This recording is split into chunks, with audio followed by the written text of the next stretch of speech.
Nuestro siguiente invitado es el analista político Fabricio Betancourt, que está con nosotros. ¿Cómo le va? Buenos días. Muy buenos días, Javier. Un gusto y muchísimas gracias por la invitación. Bienvenido. La lectura que le damos a lo ocurrido en los últimos días en nuestro país, y me refiero a este proyecto de ley de inversiones, negado y archivado por la Asamblea Nacional, reacciones que van y vienen desde el punto de vista político. ¿Qué es lo que realmente los ecuatorianos podemos esperar de esta situación? Bueno, mira, yo te puedo decir, históricamente las coaliciones han sido algo que siempre ha ocurrido en Ecuador. Raramente en este gobierno no se han logrado a concretar, pero definitivamente es más bien una conjunción de varios factores. En lo político, una comunicación del bueno y el malo, una administración que no se refleja todavía en obras que puedan ser visibles para la ciudadanía o que logren superar a gobiernos anteriores.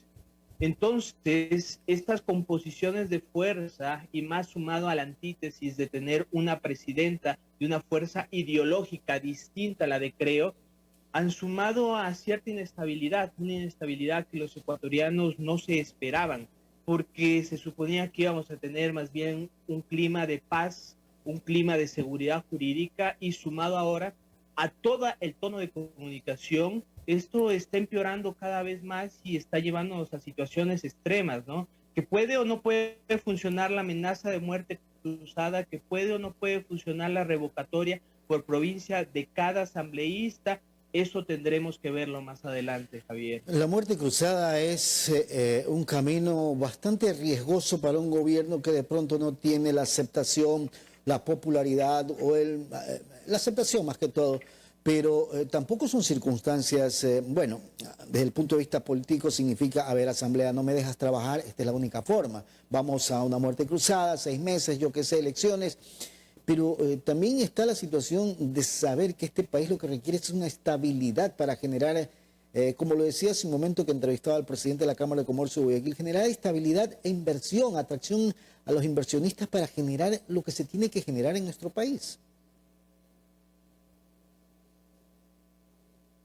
Bueno, la muerte cruzada hay 3 alternativas Uh-huh. y una de ellas tiene que pasar por la Corte Constitucional, ¿no? La otra, en cambio, más bien va porque se impide el plan de desarrollo y el plan de desarrollo, quien lo establece es el mismo gobierno nacional e ipso facto, a mi modo de ver, también soy abogado, no necesita ninguna o ningún visto bueno de la Corte Constitucional. La otra salida que le queda al presidente es la revocatoria de los mandatos de los asambleístas que en este caso fueron acusados o que están incumpliendo también ciertas funciones que la ley les atribuye y que las deben hacer. El problema es que en tan poco tiempo ha habido un desgaste de liderazgo del Ejecutivo, ¿sí? Y ha habido un desgaste todavía aún mayor de la Asamblea que no sabe por dónde coger o qué camino. Esto causa lo que precisamente las cámaras y los sectores productivos no querían en un inicio. Está causando muchísima más inestabilidad que la propuesta que se había ofrecido desde el otro extremo en cuanto a las candidaturas que fueron en el 2021. Y lo lamentable es que yo te pongo un ejemplo, en el tiempo de León Febres Cordero, y aquí tengo unos números, mira, apenas tuvo 9 diputados de 71 y logró gobernabilidad con la coalición.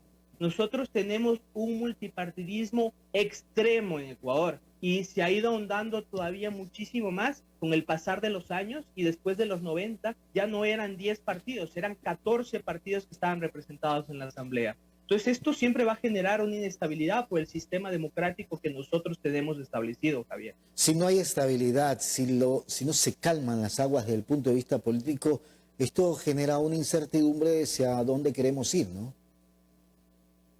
Sí, y lo va a seguir porque es algo sistémico, como te digo, en el Código de la Democracia, lamentablemente la institucionalidad del Estado y lo que está ocurriendo no es cuestión tampoco solamente de los políticos, sino está establecido en la ley.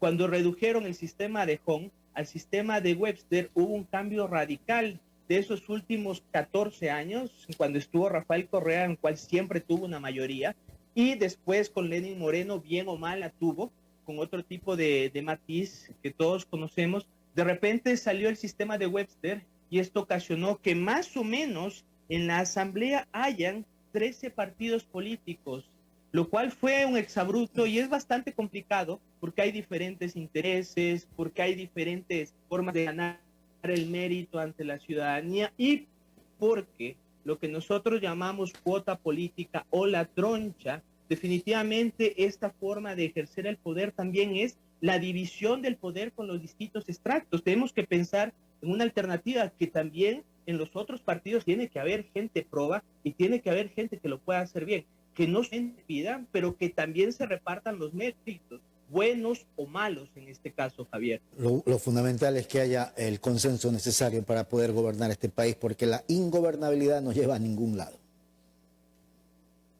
Estamos totalmente de acuerdo. Y si seguimos con el código de la democracia que lo tenemos a este momento, vamos a tener este problema todavía muchísimo más incrementado en los próximos gobiernos.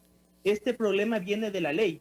Si no cambiamos la ley, no cambiamos el sistema de partidos, no cambiamos el sistema de elecciones, vamos a tener todavía una asamblea multipartidista con una polarización de diferentes fuerzas políticas, con poca disciplina partidista y posiblemente sea el reflejo de la decadencia de un país que no encuentra democracia y no encuentra un camino. Fabricio, normalmente nuestro sistema tendría que tener 2 o 3 partidos. Nosotros tenemos casi 13 partidos actualmente. Increíble. Entonces, es una cuestión que viene de la ley. Si no la superamos, la incertidumbre y la inseguridad para las personas que quieren producir en este país va a ser mucho más complicada. Fabricio, quiero agradecerle por haber estado con nosotros esta mañana. Buen día. Muchísimas gracias, Javier. Un gusto. A usted. Gracias, Fabricio Betancur, estratega político. Vamos a hacer la pausa, regresamos.